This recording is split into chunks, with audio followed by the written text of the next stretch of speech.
Hello guys, तो welcome to my new blog. Oh my God, wow! आप लोग देख सकते हैं कि ये मैं अपने घर पे हूँ और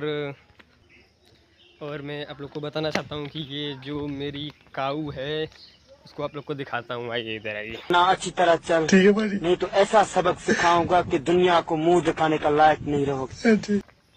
तो जी आप लोग को दिखा रहा हूँ, ये देखिए।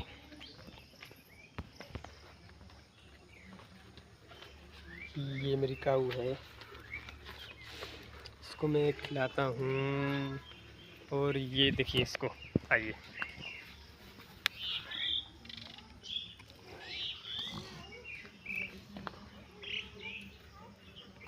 इसको मैं क्या खिलाता हूँ, ये देखिए। तो ये गाइस आप लोग को दिखा रहा हूँ, ये देखिए मैं अपने काऊ को ये खिलाता हूँ चना। ऐसा है बड़ा ये चना, इसको भिगो करके खिलाता हूँ।